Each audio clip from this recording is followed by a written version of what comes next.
ഉണ്ടാക്കിയ സാമ്പത്തിക ബാധ്യത ഏറ്റെടുക്കേണ്ടി വരുമോ എന്ന ഒരു 23-കാരന്റെ പേടി. കൂടാതെ ആഡംബര ജീവിതത്തിനായി സ്വന്തമായി ഉണ്ടാക്കിയ മറ്റ് കടബാധ്യതകളും ശ്വാസം മുട്ടിക്കുന്ന അവസ്ഥ.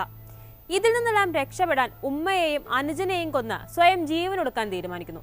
കൂടാതെ കാമുകിയുടെ കയ്യിൽ നിന്നടക്കം കടം വാങ്ങിയ സ്വർണത്തെക്കുറിച്ച് പുറം ലോകം അറിയുമെന്ന നാണക്കേടിലും താൻ ഇല്ലാതായാൽ അവൾ ഒറ്റയ്ക്കാകുമെന്ന ചിന്തയിൽ അവളെയും അതിക്രൂരമായി കൊലപ്പെടുത്തി. പണം കടം ചോദിച്ചിട്ട് തരാതെയും തിരികെ ചോദിച്ചതുമായ ബന്ധുക്കൾക്ക് നേരെയും അരുംകൊല. ഒരു പസിലിൽ എന്ന പോലെ കണക്ട് ചെയ്യപ്പെട്ടിരിക്കുകയാണ് വെഞ്ഞാറമൂടിലെ കൂട്ടക്കൊലയുടെ കാരണങ്ങളും സാധ്യതകളും തെളിവുകളുമെല്ലാം. എന്തിന് എന്ന ചോദ്യത്തിന് പോലീസിന് മുന്നിൽ കൃത്യമായ ഉത്തരങ്ങളില്ല. സാമ്പത്തിക ബാധ്യത എന്ന ഒറ്റമൊഴിയിൽ തൽക്കാലം എല്ലാം കൂട്ടിയോജിപ്പിക്കുകയാണ് പോലീസ്. ഉമ്മയെയും അനുജനെയും കാമുകിയെയും മുത്തശ്ശിയെയും വല്യച്ഛനെയും വല്യമ്മയും ഒക്കെ കൊന്നതിന് പിന്നിൽ സാമ്പത്തിക ബാധ്യത മാത്രമാണ് എന്നാണ് അഫ്ഫാന്റെ മൊഴി. പക്ഷേ ഇത് പൂർണ്ണമായി വിശ്വസിക്കാൻ ആ കുടുംബത്തെ അറിയുന്ന ആർക്കും ഒരുപക്ഷെ കഴിഞ്ഞെന്ന് വരില്ല. പ്രത്യേകിച്ച് സൗദിയിലുള്ള അഫ്ഫാന്റെ പിതാവ് അബ്ദുൾ റഹീമിന്. തന്റെ കടമൊന്നും മകന് ബാധ്യത ആകാനുള്ള ഇടം ഒരുക്കിയിരുന്നില്ല അദ്ദേഹം. വീടും പുരയിടവും വിറ്റ് കടം വീടാനുള്ള തീരുമാനത്തിന് അഫ്ഫാന്റെ പൂർണ്ണ സമ്മതവും ഉണ്ടായിരുന്നു. അതിന്റെ നീക്കങ്ങളെല്ലാം നടക്കവെയാണ് കാതങ്ങൾക്കിപ്പുറം സ്വന്തം കുടുംബം തകർത്ത് അഫ്ഫാന്റെ കൊടും ക്രൂരത. കുടുംബം കടക്കിണിയിൽ നിൽക്കുമ്പോഴും അത്യാഡംബരപൂർണമായ ജീവിതമായിരുന്നു അഫ്ഫാന്റേത്. പോലീസ് ഇത് കണ്ടെത്തിയിട്ടുമുണ്ട്. ഇഷ്ടപ്രകാരം ജീവിക്കാൻ സാധിക്കാതെ വന്നതിലുള്ള ദേഷ്യത്തിൽ കുഞ്ഞനുജനെ ഉൾപ്പെടെ വകവരുത്തുകയായിരുന്നു അഫ്ഫാൻ. ചുറ്റിയ കൊണ്ടുള്ള ഒറ്റയടിയിൽ തലപൊത്തി അനുജൻ വീഴുന്നത് കണ്ടിട്ടും വീണ്ടും വീണ്ടും അടിച്ച് അവന്റെ മുഖമടക്കം വികൃതമാക്കാനുള്ള ആ മാനസിക നിലയ്ക്ക് പിന്നിലെ കാരണം എന്താവും? സാമ്പത്തിക ബാധ്യത എന്ന ഒറ്റ തുരുത്തിലേക്ക് അടുപ്പിക്കാനാകുമോ ഈ ചോദ്യങ്ങളെയൊക്കെ? നോക്കാം. സ്വാഗതം ജനറൽ ഡയറിയിലേക്ക്.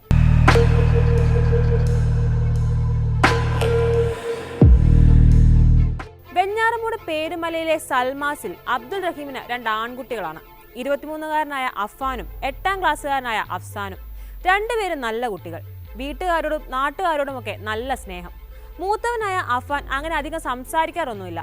പക്ഷെ പ്രശ്നങ്ങളൊന്നും ഉണ്ടാക്കാത്ത പ്രകൃതം. പരിചയമൊക്കെ ഒരു കൈവീശലിൽ ഒതുക്കും. അഫ്ഫാൻ ഉണ്ടായി 10 വർഷത്തിന് ശേഷമാണ് അഫ്സാൻ ഉണ്ടാകുന്നത്. അതുകൊണ്ട് തന്നെ വീട്ടിലെ പൊന്നോമനായിരുന്നു അഫ്സാൻ. അഫ്ഫാൻ ആണെങ്കിൽ അനുജനെ ജീവനേക്കാൾ സ്നേഹം. എന്ത് വാങ്ങിയാലും അവന് കൊടുക്കും, എന്ത് വാങ്ങിയാലും അവനെ കൊടുക്കും. പിതാവ് വിദേശത്തായതിനാൽ അഫ്സാന്റെ പിതാവിന്റെ സ്ഥാനം കൂടി സ്വയം ഏറ്റെടുത്തിരുന്നു അഫ്ഫാൻ. അവന്റെ സ്കൂൾ ഫീസ് അടക്കം അടയ്ക്കുന്നത് അഫ്ഫാനാണ്. തനിക്ക് വേണ്ടതെന്തും അഫ്സാൻ പറയേണ്ട താമസം. മിനിറ്റുകൾക്കുള്ളിൽ അഫ്ഫാൻ അത് വീട്ടിലെത്തിക്കും. ഈ കഴിഞ്ഞ തിങ്കളാഴ്ച അങ്ങനെ ഒരു ആഗ്രഹം അഫ്ഫാനോട് പറഞ്ഞതാണ് അഫ്സാൻ. കുഴിമന്തി കഴിക്കണം. അവൻ ഇഷ്ടപ്പെട്ട ഭക്ഷണമാണത്. അന്ന് പക്ഷേ കടയിലേക്ക് അഫ്സാനെ പറഞ്ഞു വിട്ടു അഫ്ഫാൻ, അതും ഒറ്റയ്ക്ക്. വീടിന് 50 മീറ്റർ മാത്രം മാറിയുള്ള ഓട്ടോ സ്റ്റാൻഡിൽ നിന്ന് പരിചയമുള്ള ഒരു ഓട്ടോക്കാരനൊപ്പമാണ് അഫ്സാനെ അഫ്ഫാൻ പറഞ്ഞയച്ചത്. ചെറിയ ശ്വാസം മുട്ടലുള്ള കുട്ടിയാണ് അഫ്സാൻ. സ്കൂളിലേക്കല്ലാതെ ഒറ്റയ്ക്ക് അങ്ങനെ എവിടേക്കും വിടാറില്ല. തന്നെ ചേട്ടൻ ഒറ്റയ്ക്ക് പറഞ്ഞു വിടുന്നത് എന്തിന് എന്നൊരു പക്ഷേ അഫ്സാൻ ചിന്തിച്ചു കാണണം. കുഴിമന്തി വാങ്ങി വന്ന ശേഷം അത് ചോദിക്കാമെന്നും വിചാരിച്ചു കാണണം. പക്ഷേ അതിനുള്ള അവസരം അഫ്ഫാൻ അവന് നൽകിയില്ല.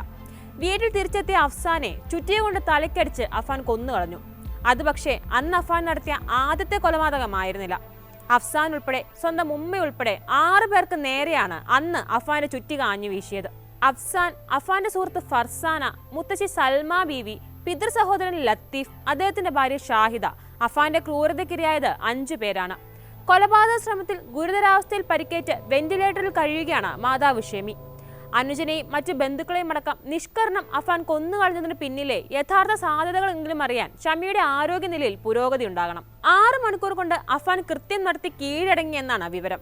പേരുമലയിലെ അഫ്ഫാന്റെ വീട്ടിൽ നിന്ന് 25 കിലോമീറ്റർ ചുറ്റളവിലാണ് ബന്ധുക്കളുടെയും ഫർസാനയുടെയും വീടുകൾ. അഫ്ഫാൻ ആദ്യം എത്തിയത് മുത്തശ്ശി സൽമാ ബീവിയുടെ വീട്ടിലായിരുന്നു. പക്ഷേ ഇതിനു മുൻപ് തന്നെ സ്വന്തം വീട്ടിൽ വെച്ച് ഉമ്മ ഷമിക്ക് നേരെ അഫ്ഫാന്റെ ചോര കൈകൾ നീണ്ടു. ക്യാൻസർ ബാധിതയാണ് ഷമി. ഷെമിയോട് അഫ്ഫാൻ പണം ചോദിച്ചെങ്കിലും കൊടുത്തില്ല. തുടർന്ന് ഇതിന്റെ പേരിൽ തർക്കമായി. മുൻകൂട്ടി തീരുമാനിച്ച പോലെ ഷെമിയുടെ കഴുത്ത് ഷോൾ മുറുക്കി ശ്വാസം മുട്ടിച്ച ശേഷം മുഖം നിലത്തിട്ടടിച്ചു. പിന്നീട് ചുറ്റിയ കൊണ്ട് തലയ്ക്ക് തുരുതുര അടികൾ. ഉമ്മ മരിച്ചെന്ന് കരുതി റൂം പൂട്ടിപ്പോയ അഫ്ഫാൻ പിന്നീട് ചെല്ലുന്നത് താഴെ പാങ്ങോട്ടെ മുത്തശ്ശിയുടെ വീട്ടിലേക്കാണ്. അഫ്സാന്റെ സ്കൂൾ ഫീസ് അടയ്ക്കണം, സ്വർണ്ണമാല ഊരി നൽകാൻ അഫ്ഫാൻ ആവശ്യപ്പെട്ടു. പക്ഷെ സൽമാ ബീവി വഴങ്ങിയില്ല. തുടർന്ന് ഇരുവരും തമ്മിൽ തർക്കമായി. ഇവിടെയും കയ്യിൽ കരുതിയിരുന്ന ചുറ്റിക അഫ്ഫാൻ പുറത്തെടുത്തു. ഒരു ദയയുമില്ലാതെ മുത്തശ്ശിയെ വകവരുത്തി സ്വർണ്ണമാലയും കവർന്ന് സ്ഥലം വിട്ടു. ഈ സ്വർണ്ണമാലയുമായി അഫ്ഫാൻ പോയത് വെഞ്ഞാറമൂടിലെ പണമിടപാട് സ്ഥാപനത്തിലേക്കായിരുന്നു. ഇവിടെ നിന്ന് അന്ന് തന്നെ കടമെടുത്ത കുറച്ച് പണത്തിന് പകരമായി മാല നൽകി. പിന്നീട് ഇവിടെ നിന്ന് SN പുരത്തെ ബന്ധു വീട്ടിലേക്ക്. പേരുമലയിലെ അഫ്ഫാന്റെ വീട്ടിൽ നിന്ന് 9 കിലോമീറ്റർ ദൂരെയാണ് പിതൃ സഹോദരൻ ലത്തീഫും ഭാര്യ ഷാഹിദയും താമസിക്കുന്നത്. ഇവിടെത്തെ അഫാൻ ലത്തീഫിനെയും ഷാഹിദയെയും ചുറ്റിയുകൊണ്ട് തുരുതുര അടിച്ചു. 20ഓളം അടി ലത്തീഫിനേറ്റെന്നാണ് പോലീസ് പറയുന്നത്. കൊലപാതകങ്ങളിൽ മൽപ്പിടുത്തം നടന്നതായി കണ്ടെത്തിയതും ലത്തീഫിന്റെ വീട്ടിലാണ്. ഇവിടുത്തെ കൊലയ്ക്ക് ശേഷം അഫാൻ നേരെ പോയത് മുക്കന്നൂരിലുള്ള സുഹൃത്ത് ഫർസാനയുടെ വീട്ടിലേക്കായിരുന്നു. ഉച്ചയ്ക്ക് 3:30 അഫാൻ വന്ന് വിളിച്ചപ്പോഴേ ട്യൂഷൻ എന്ന് പറഞ്ഞ് ഫർസാന വീട്ടിൽ നിന്നിറങ്ങി. ഫർസാനയുമായി ബൈക്കിൽ പേരുമലയിലെ വീട്ടിലേക്ക് പോയ അഫാൻ അവിടെ മുകൾ നിലയിൽ വെച്ച് ഫർസാനയെയും വകവരുത്തി. കൊലപാതക പരമ്പര തുടങ്ങിയ പേരുമലയിലെ വീട്ടിൽ വെച്ച് തന്നെയായിരുന്നു അതിന്റെ അവസാനവും. അഫ്സാനെ മന്തി വാങ്ങാനായി പറഞ്ഞയച്ച അഫാൻ തിരിച്ചു വന്ന് അവനെ വീട്ടിലേക്ക് കയറുന്നതിന് മുന്നേ അടിച്ചു വീഴ്ത്തി. ശേഷം മറ്റെല്ലാവരെയും കൊലപ്പെടുത്തിയതുപോലെ തന്നെ അവനെയും. അഫാന്റെ കൊലപാതകം കൃത്യമായ ആസൂത്രണത്തോടെയാണ് എന്ന് വെളിപ്പെടുത്തുന്നതായിരുന്നു പിന്നീടുള്ള നീക്കങ്ങൾ. ഞാനൊരു 5-6 പേരെ തട്ടിയിട്ടുണ്ട്, മരിച്ചെന്ന് തോന്നുന്നുവെന്ന് ഒരു കൂസലുമില്ലാതെ അഫാൻ വെഞ്ഞാറമൂട് സ്റ്റേഷനിൽ ചെന്ന് പറഞ്ഞു. സ്റ്റേഷനിൽ വെച്ച് കണ്ട സുഹൃത്തിനോടും അതേ ലാഘവത്തോടെ തന്നെ കാര്യം അവതരിപ്പിച്ചു. മാനസിക വിഭ്രാന്തിയുള്ള യുവാവാണ് അഫ്സാൻ എന്ന് ആദ്യം പോലീസ് കരുതിയെങ്കിലും ഉടൻ തന്നെ പേരുമലയിലെ വീട്ടിലേക്ക് പോലീസ് പാഞ്ഞു. രൂക്ഷമായ ഗ്യാസിന്റെ ഗന്ധമാണ് പേരുമലയിലെ വീട്ടിൽ പോലീസിനെ വരവേറ്റത്. ഉമ്മയും അനുജനും കാമുകിയും രക്ഷപ്പെടാനുള്ള സാധ്യതയെല്ലാം കൊട്ടിയടയ്ക്കാനാകണം വീട്ടിലെ ഗ്യാസ് അഫാൻ തുറന്നു വെച്ചിരുന്നു. ഫയർഫോഴ്സിനെ വിളിച്ച് ഈ അപകടം ഒഴിവാക്കിയ ശേഷമാണ് പോലീസ് ഉള്ളിലേക്ക് കടന്നത്. അവിടെ സിറ്റ് ഔട്ടിൽ തന്നെ അഫ്സാൻ വാങ്ങി വന്ന ഭക്ഷണത്തിന്റെ അവശിഷ്ടങ്ങൾ ഉണ്ടായിരുന്നു. ഹോളിലെ തിണ്ണയിൽ വികൃതമാക്കിയ നിലയിൽ അഫ്സാന്റെ മൃതദേഹവും. മാരകമായ മുറിവുകളാണ് അഫ്സാനിലടക്കം അഫാൻ അവശേഷിപ്പിച്ചത്. ഇൻക്വസ്റ്റ് പൂർത്തിയാക്കിയ പോലീസ് പോലും ക്രൂരത കണ്ട് ഞെട്ടി. പൊന്നുപോലെ സ്നേഹിച്ചിരുന്ന കുഞ്ഞനുജന്റെ തലയ്ക്ക് ചുറ്റും അഫാൻ മാരക മുറിവുകൾ ഉണ്ടാക്കിയിരുന്നു. ഒരു വശത്ത് T ആകൃതിയിലായിരുന്നു മുറിവ്. 3 മുറിവ് നല്ല ആഴമുള്ളതും. കുട്ടിയുടെ ഒരു കണ്ണ് ഉള്ളിലേക്ക് ഇറങ്ങിയ നിലയിലായിരുന്നു. ചെവിയിലും വലിയ പരിക്കേറ്റിരുന്നു. ഫർസാനയുടെ തല തകർന്ന നിലയിലാണ് പോലീസ് കണ്ടെത്തിയത്. നെറ്റിയിൽ പലതവണ അഫാൻ ചുറ്റിയ കൊണ്ട് അടിച്ചു എന്നാണ് പോലീസിന്റെ നിഗമനം. തിരിച്ചറിയാനാകാത്ത വിധം ഫർസാനയുടെ മുഖം അഫാൻ വികൃതമാക്കിയിരുന്നു. സൽമ ബീവിയുടെ തലയിലാകട്ടെ പിൻഭാഗത്ത് ആഴത്തിലുള്ള വലിയ മുറിവാണ് ഉണ്ടായിരുന്നത്. അടുക്കളയിൽ കമഴ്ന്നു കിടക്കുന്ന നിലയിലായിരുന്നു മകൾ കണ്ടെത്തുമ്പോൾ ഇവർ. കൊലപാതകങ്ങളിൽ പിടിവലി നടന്നതായി വ്യക്തമായത് ലത്തീഫിന്റെ വീട്ടിലാണ്. നെഞ്ചിനേറ്റ മാരക മുറിവാണ് ലത്തീഫിന്റെയും ഭാര്യയുടെയും ജീവനെടുത്തത്. നാടിനെ നടുക്കിയ ഈ ക്രൂരതകളെല്ലാം അഫാൻ ഏറ്റു പറഞ്ഞപ്പോഴും പോലീസിനെ കുഴയ്ക്കുന്ന നിരവധി ചോദ്യങ്ങളുണ്ട്. എന്തിനാണ് അഫാൻ ഉറ്റവരെല്ലാം നിഷ്ഠുര കൊലപാതകത്തിന് ഇരയാക്കിയത്? സാമ്പത്തിക ബാധ്യത എന്ന അഫാന്റെ പ്രാഥമിക മൊഴിയുണ്ടെങ്കിലും അതിനെക്കുറിച്ച് ഒന്നും തന്നെ അഫാന്റെ ബന്ധുക്കൾക്കോ പിതാവിനോ അറിയില്ല. ഇനി പിതാവിനുള്ള സാമ്പത്തിക ബാധ്യത ആണെങ്കിൽ തന്നെ അഫാൻ എന്തിന് കുഞ്ഞനുജനെ ഉൾപ്പെടെ കൊലപ്പെടുത്തണം? വെഞ്ഞാറമൂട് സ്റ്റേഷനിൽ കീഴടങ്ങിയതിന് പിന്നാലെ സ്വയം ജീവനൊടുക്കാൻ അഫാൻ ശ്രമിച്ചിരുന്നു. ഇതിന് പിന്നാലെ മെഡിക്കൽ കോളേജിൽ പ്രവേശിപ്പിച്ച അഫാൻ ചികിത്സയോട് പ്രതികരിച്ചതേയില്ല. ചോദ്യങ്ങൾക്കാകട്ടെ പരസ്പര വിരുദ്ധമായ മറുപടിയും. കേസിൽ എന്തെങ്കിലും തുമ്പ് ലഭിക്കണമെങ്കിൽ ഗുരുതരാവസ്ഥയിൽ ചികിത്സയിൽ കഴിയുന്ന ഷെമി അപകടനില തരണം ചെയ്യണം. അഫാൻ ഇങ്ങനെയൊക്കെ ചെയ്തതിന് പിന്നിലെ കാരണത്തെക്കുറിച്ച് ഷെമിക്ക് സൂചനയുണ്ടെന്നാണ് പോലീസ് കരുതുന്നത്. ആശുപത്രിയിൽ വെച്ച് അർദ്ധബോധാവസ്ഥയിൽ ഷെമി അഫ്സാനെ കാണണമെന്ന് മാത്രമാണ് പറഞ്ഞത്. അഫാൻ ചെയ്യാൻ പോകുന്നതിനെ കുറിച്ച് ഷെമിക്ക് അറിവുണ്ടായിരുന്നെന്ന പോലീസിന്റെ സംശയം ബലപ്പെടുത്തിയത് ഈ വാക്കുകളായിരുന്നു. തന്നെയുമല്ല, ഷെമിയെ ഉപദ്രവിച്ചതിന് ശേഷമാണ് മറ്റുള്ളവരിലേക്ക് അഫാന്റെ ക്രൂരത നീണ്ടത്. ബഹളങ്ങളൊന്നും പുറത്തു കേൾക്കാത്ത തരത്തിൽ എല്ലാ കൊലപാതകങ്ങളും വളരെ നീറ്റായി അഫാൻ ഒതുക്കി. അഫാന്റെ പെരുമാറ്റത്തിൽ അസ്വാഭാവികത ഒന്നും തന്നെ തോന്നിയിട്ടില്ലെന്നാണ് ബന്ധുക്കളും നാട്ടുകാരും എല്ലാം പറയുന്നത്. കുറച്ചു കാലം മുൻപ് ഫോൺ വാങ്ങി നൽകാത്തതിന് ആത്മഹത്യ ചെയ്യും എന്ന് അഫാൻ പറഞ്ഞത് മാത്രമാണ് അസ്വാഭാവികമായി ബന്ധുക്കൾക്കുള്ള അറിവ്. സൗദിയിൽ പിതാവിന്റെ അടുത്തേക്ക് വിസിറ്റ് വിസയ്ക്ക് പോയിരുന്നു അഫാനും ഷെമിയും. കഴിഞ്ഞ മാസമാണ് ഇവിടെ നിന്ന് തിരിച്ചെത്തിയത്. അഫാൻ എന്തെങ്കിലും പ്രശ്നമുള്ളതായി തനിക്ക് ഒരിക്കലും തോന്നിയിട്ടില്ലെന്ന് പിതാവും പറയുന്നുണ്ട്.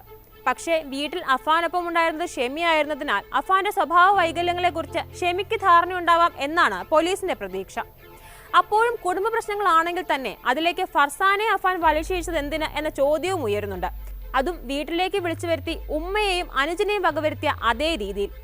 താൻ മരിച്ചാൽ കാമുകി ഒറ്റയ്ക്കാകുമെന്ന് കരുതിയാണ് ഫർസാനെ കൊലപ്പെടുത്താൻ തീരുമാനിച്ചതെന്ന് അഫാൻ പറഞ്ഞതായാണ് വിവരം.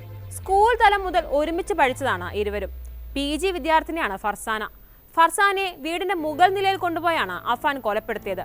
കസേരയിൽ ഇരിക്കുന്ന നിലയിൽ കാണപ്പെട്ട ഫർസാനയുടെ മൃതദേഹം തിരിച്ചറിയാൻ പോലും ആകാത്ത വിധം തകർത്തിരുന്നു അഫാൻ. വെഞ്ഞാറമൂട്ടിൽ കൂട്ടക്കൊല നടന്നുവെന്നും അതിൽ ഫർസാന ഉണ്ടെന്നും അറിഞ്ഞതിന് പിന്നാലെ അത് തന്റെ ഫർസാന ആകരുതേ എന്ന് പ്രാർത്ഥിച്ചോടിയണച്ച് വന്നിരുന്നു പിതാവ് സുനിൽ. പക്ഷേ മകളെ കണ്ടപാടെ അദ്ദേഹം ബോധരഹിതനായി. വെൽഡിംഗ് തൊഴിലാളിയായ ഇദ്ദേഹത്തിന്റെയും കുടുംബത്തിന്റെയും വലിയ പ്രതീക്ഷയായിരുന്നു ഫർസാന. മകളുടെ വിയോഗം പറഞ്ഞ് തളർന്ന ഇദ്ദേഹത്തെ സമാധാനിപ്പിക്കാൻ ഉറ്റവർക്ക് പോലും കഴിഞ്ഞില്ല. ഫർസാനയുമായുള്ള ബന്ധത്തിൽ ലത്തീഫ് ഇടപെട്ടിരുന്നു എന്ന സംശയമുണ്ട് പോലീസിന്. കുടുംബത്തിലെ പ്രശ്നങ്ങളെല്ലാം ലത്തീഫിന്റെ മധ്യസ്ഥതയിലാണ് ഒത്തുതീർക്കാറ്. അഫ്വാൻ ഫർസാന ബന്ധത്തിലും ലത്തീഫ് ഇടപെട്ടതിന്റെ വൈരാഗ്യം തീർക്കാനാകണം ഇദ്ദേഹത്തെയും ഷാഹിദയെയും കൊലപ്പെടുത്തിയത് എന്നാണ് പോലീസിന്റെ നിഗമനം. മാത്രമല്ല, ലത്തീഫിന് അഫ്വാൻ പണം കടം കൊടുക്കാനുണ്ടായിരുന്നെന്ന വിവരവും പോലീസ് തള്ളിക്കളയുന്നില്ല. ഇതിനിടെ കേസിൽ വഴിത്തിരിവായ ഒരു വലിയ കണ്ടെത്തലും പോലീസ് നടത്തിയിരുന്നു. അഫ്വാൻ ലഹരി ഉപയോഗിച്ചതിന് തെളിവ്. ലഹരി മൂലമുള്ള കൊലപാതകങ്ങൾ വർദ്ധിച്ചു വരുന്ന സാഹചര്യത്തിൽ ഈ സാധ്യതയ്ക്ക് കാര്യമായ പ്രാധാന്യം നൽകുന്നുണ്ട് പോലീസ്. പക്ഷേ കൃത്യമായ പരിശോധനയ്ക്ക് ശേഷമേ കേസിൽ ലഹരിയുടെ സാന്നിധ്യം സ്ഥിരീകരിക്കാനാവൂ. 1 മാസമായി മദ്യത്തിനടിമയായിരുന്നെന്ന അഫ്വാന്റെ മൊഴി ലഹരിയുടെ സാധ്യതകളിലേക്കും വിരൽ ചൂണ്ടുന്നുണ്ട്. എന്നാൽ ഈ സാധ്യതകളൊക്കെയും നിലനിൽക്കുമ്പോഴും അഫ്വാന്റെ നിഷ്ഠുരതയ്ക്ക് പിന്നിൽ ഒരു ഗൂഢലക്ഷ്യമുണ്ടെന്ന് തന്നെയാണ് പോലീസിന്റെ വിശ്വാസം. എല്ലാത്തിനുമുള്ള ഉത്തരം ഷെമിയുടെ മൊഴിയിലുണ്ടാവുമെന്ന ഉറച്ച പ്രതീക്ഷയും പോലീസിനുണ്ട്. തന്റെ കണ്ണൊന്നു നിറഞ്ഞാൽ പൊട്ടിക്കരയുന്ന കുഞ്ഞനുജനെ പോലും മാരകമായി മുറിവേൽപ്പിച്ച് കൊല്ലാൻ തക്കവണ്ണം അഫ്വാനെ പ്രേരിപ്പിച്ച ആ കാരണം എന്താവും? അതിവിദഗ്ധനായ ഒരു ക്രിമിനലിന്റെ എല്ലാ മാനറിസങ്ങളോടും പെരുമാറാൻ അഫ്വാൻ പഠിച്ചത് എവിടെ നിന്നാണ്? ചോദ്യങ്ങളാണ് എവിടെയും ബാക്കി.